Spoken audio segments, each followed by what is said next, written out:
How's it going, guys? In this video, I wanted to break down why I think Andy Farrell made a brilliant choice in naming Maro Itoje as captain and why he deserves it. So before I continue, please like and subscribe.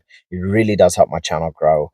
A vast majority of people that do watch my videos are not currently subscribed. So if you are enjoying the content, please hit that like button and subscribe, and let's break it down. So first up, Maro Itoje. He's been on the prowl for this for a little while, and his performances have really started to turn Andy Farrell's head. We look at his performances in the Six Nations, where he was just named captain for the first time. He put in some spectacular performances, and we saw a completely evolved and changed side from the Autumn Nations late on in 2024. So from the two where England actually ended up coming second in the Six Nations to barely scraping through anything in the Autumn Nations, falling on in the last 10 minutes of almost pretty much every single game that they played in, it was a difficult time. So ever since Maro Itoje came through as captain for England, he put in brilliant performances. I mean, the guy, he's just been playing phenomenally. And magic, England started winning. England started finishing games. Now, I don't know if it's directly down to him or whether it's tactics, but we definitely saw a change side. He's also been playing for the Saracens. He's again performing really well. Also, captain of the Saracens, and now he is captain of the British and Irish Lions. This seems to be a very big year for Maro Itoje. He has been kind of growing into this role over the past, I'd say, 18 months, where also I think his support staff and everyone has kind of been pushing him, putting him more in the spotlight, because obviously we all know he's a brilliant talker, right? And he's now showing it on the field that he can be a brilliant leader. You look at the record that he does have, it's looking very good. He seems to be, well, he's obviously quite a presence, standing at like 6'5". The guy is an absolute beast, but his leadership skills is definitely coming along and becoming much better. As to how he's going to handle being the Lions captain is going to be a completely different ball game, because we are talking about a completely different level of player, because we are now not just talking England, we are not just talking the Saracens, we are talking the best of the Northern Hemisphere, right? We are talking the best from Ireland, Wales, Scotland, England. And yes, he has played with a couple of these players before, and there are a lot of Irish boys in there as well. It's gonna be interesting to see what kind of style he goes with. Is he gonna be that vocal, very, dominant captain, or, I don't know. It's just gonna be interesting to see how he plays. Obviously, to be captain, you have to be an outright starter, which honestly I do feel he is an outright starter at number 4 lock. And then he's more than likely going to end up being paired with Ty Burn, which is just a stunning partnership. Having that strength, having that physicality, especially in the lineouts. Maro Itoje, I think he's going to do absolutely brilliantly. Plus, the guy's also a previous Lion. He only has 6 caps for the Lions, but this is a breakout season for him, and this is going to be a big one for him. So hopefully they are able to come through with a couple wins. I do feel that out of the past couple Lions tours, this is probably going to be the easiest of them all. And I say it at the risk of annoying a lot of Australians, but in comparison to going on a tour to South Africa or a tour to Australia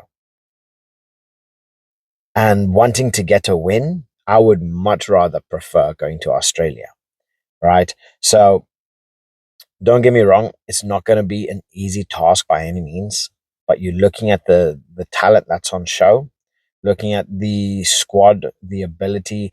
They do seem to have a very heavy and big, physically big squad. So it's going to be interesting to see how they match up against Australia, and how Australia plan to get around this this Lions squad, because I mean, more than likely we're going to be seeing Tommy Freeman on the wing, James Lowe on the other, and they are pretty big, strong, thick wingers. And then you have the likes of Bondiak, who's a monster. Hugh Jones, he's a little bit lighter on the feet, but he brings a different thing to the game. So from the forwards to the backs, they still got some serious size to them. So it's going to come down to Maro Itoje making sure that everybody stays on track, keeping their heads set and in the game. And this is something that I find was a very, very big factor for him as England captain, right? When it came down to the last 10 minutes that we saw them fail so many times in the Autumn Nations, I was going into every single game that England was playing. I was expecting them to gas by about the 50th minute, lose any form of lead they have, probably about the 60th minute, 65th minute, and then ultimately lose. And again, we saw this time and time again at the Autumn Nations, time and time again. But I don't know. Could it be Maro Itoje as captain? Because he's definitely got into their heads, and that is something that a captain needs to have, that ability to set people straight, ability to keep people on track, heads in the game, continuing to give that consistency to fight for that badge. And honestly, I don't think he's going to need to do that too much, considering the level of players that they do have. But it's also a thing about not getting not getting lazy, because we saw what happens when teams get lazy and they end up losing late on in the game, right? So from Maro Itoje's experience, not only as a long-term player for the Saracens, I think he has like over 200 caps, but also for England, where he has, I think he's just a couple shy of 100, which is going to be a very, very big milestone for him.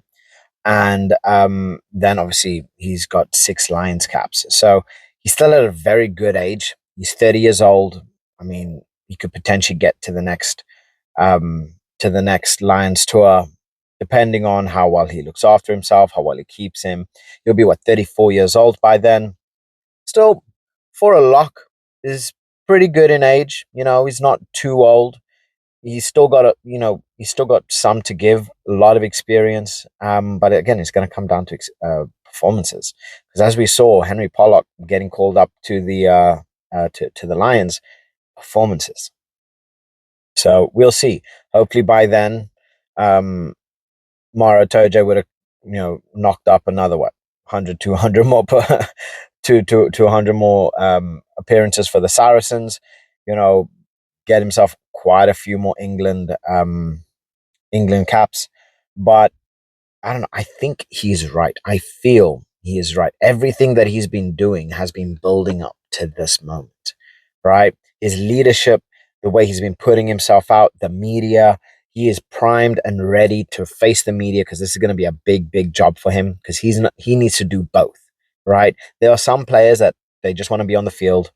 There are some players that they like that attention, and the captain has to be both. He has to be able to do it on the field, give what is needed, but then also have the ability to go and do all the media days, go do all the interviews, and still be ready and up and going for the next game, for the next training session, right? So it's going to be a big task for him. Obviously, he is used to being captain. That's not by no means, new to him, but we are talking about a completely different ball game here. We are talking about the Lions. And when you talk about the Lions, this is elite, elite.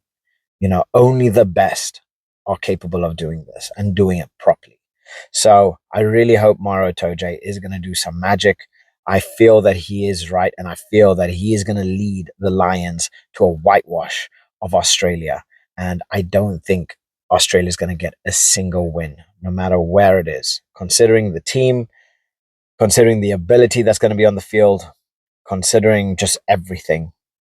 I think they are going to put they're going to put Australia on their backsides and run through with a complete whitewash. But I want to know what you guys think. Do you think Andy Farrell made the right decision? Because I think he did. And if you think he didn't, I would love to hear who you would have preferred to be captain in Maro Itoje's place. So please like and subscribe as always, and I'll catch you guys in the next one. Bye.